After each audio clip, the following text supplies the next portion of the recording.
दुनिया वैश्विक महामारी कोरोना वायरस के संकट से जूझ रही है। कोरोना से मरने वालों की संख्या में रोज बढ़ोतरी हो रही है।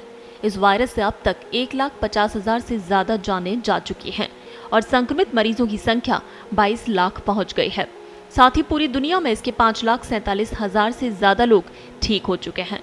तो वहीं सबसे ज्यादा प्रभावित देश अमेरिका में कोरोना संक्रमण के मामले 7 लाख का आंकड़ा पार कर गए हैं। अब इसके 7,10,000 मरीज हैं। बाल्टीमोर स्थित जॉन्स हॉपकिंस विश्वविद्यालय के अनुसार दुनिया के किसी भी देश में संक्रमण के मामले और मरने वाले लोगों की सर्वाधिक संख्या अमेरिका में है। अमेरिका में शुक्रवार रात 8:30 बजे तक कोविड-19 से 36,773 लोगों की मौत हो गई। रिपोर्ट के अनुसार पिछले 24 घंटे में मरने वाले लोगों की संख्या 3,856 तक बढ़ी, लेकिन इन आंकड़ों में कोरोना वायरस के संदिग्ध मरीजों की मौत के मामले भी शामिल हो सकते हैं, जिन्हें पहले नहीं गिना गया था।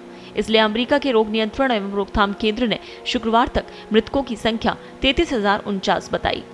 अमेरिका में कोरोना वायरस वैश्विक महामारी के कारण सबसे अधिक मौतें हुई। इसके बाद इटली में 22,745 लोगों की मौत हुई। हालांकि उसकी कुल आबादी अमेरिका की जनसंख्या का महज 5वां हिस्सा है। स्पेन में 19,478 और फ्रांस में 18,681 लोगों की मौत हुई। प्रतिशत में देखें तो दुनिया में हुई कुल मौतों में से 24% मौतें अकेले अमेरिका में हो चुकी हैं। हालांकि राष्ट्रपति ट्रंप का दावा है कि महामारी का सबसे बुरा दौर बीत चुका है, लेकिन जॉन्स हॉपकिंस यूनिवर्सिटी के आंकड़े इसकी पुष्टि करते नहीं दिखाई दे रहे। अभी तक दुनिया में अमेरिका के भीतर संक्रमण के सबसे ज्यादा मामले उजागर होने पर ट्रंप ने देश में होने वाले सर्वाधिक परीक्षणों का हवाला दिया था, लेकिन तेजी से बढ़ रही मौतों पर उन्होंने कोई टिप्पणी नहीं की। मौजूदा कोरोना संक्रमण ने अमेरिकी स्वास्थ्य प्रणाली की पोल खोल दी। देश में डॉक्टरों के पास पर्याप्त पीपीई किटें तक नहीं थी। नतीजतन डॉक्टरों ने एक ही किट कई बार इस्तेमाल की और संक्रमण फैल गया। वक्त रहते अमेरिका में पीपीई और टेस्टिंग किट की सप्लाई तक नहीं हुई, क्योंकि पहले से कोई तैयारी नहीं थी। और जब तक ट्रंप तैयारी करते या मेडिकल इमरजेंसी की घोषणा करते, हालात हाथ से निकल गए। बात करें यूरोप की, तो कोरोना महामारी से बुरी तरह जूझ रहे यूरोप में अब तक 90,000 से ज्यादा लोग मारे जा चुके हैं, जबकि सिर्फ 10 दिनों में ही संक्रमित लोगों का आंकड़ा दोगुना होकर 10 लाख पार हो गया। सबसे बुरा हाल इटली का है, जहां मरने वालों की संख्या 22,000 का आंकड़ा पार कर 22,745 हो गई। देश में संक्रमित लोगों का कुल आंकड़ा बढ़कर 1,68,941 हो गया।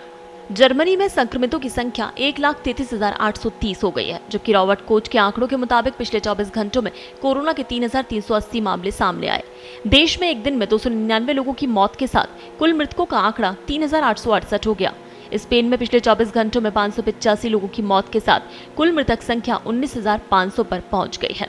ब्रिटेन में एक दिन में कोरोना वायरस से मौतों की संख्या में 861 की वृद्धि के साथ कुल मौतें 14,576 हो गई।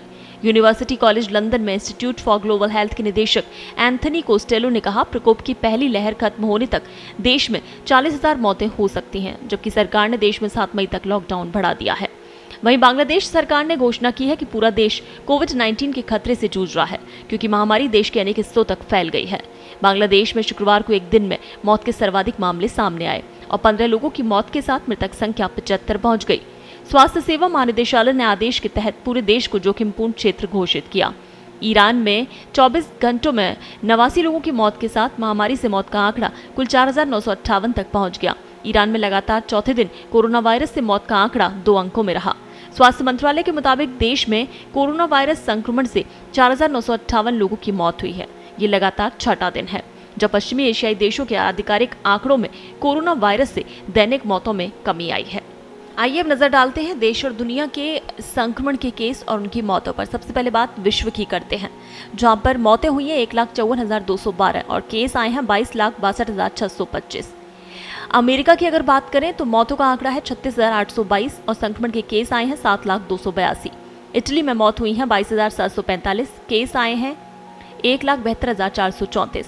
वहीं स्पेन में 20,002 मौतें हुई हैं, केस आए हैं 1,90,839। फ्रांस में 18,703 मौतें, केस हैं 1,68,239। यूके में 14,607 मौत का आंकड़ा है, केस आए हैं 1,09,769। बेल्जियम में 5,163 मौतों की मौत हुई है, केस आए हैं 36,138। ईरान में 4,958 मौतें, 79,494 केस। चीन जो कि मुख्य भूमि है, वहां पर 4,632 मौत का आंकड़ा और 82,694 केस आए सामने। जर्मनी में 4,352 मौतें हुई हैं, 1,41,397 केस आए हैं। नीदरलैंड में 3,471 मौत हुई हैं, 30,619 केस आए हैं। ब्राजील में 2,141 मौत हुई हैं, 33,682 केस आए हैं। भारत में 486 मौत हुई हैं और अभी तक 14,352 केस आए हैं। रूस में 273 मौत हुई हैं, अभी तक 32,008 केस सामने आए हैं संक्रमण के। जापान में 190 मौत हुई हैं, 9,787 केस सामने आए हैं। इजराइल में 151 मौत हुई हैं, 12,982 केस सामने आए हैं। पाकिस्तान में 135 मौत हुई हैं और 7,025 केस अभी तक सामने आए हैं।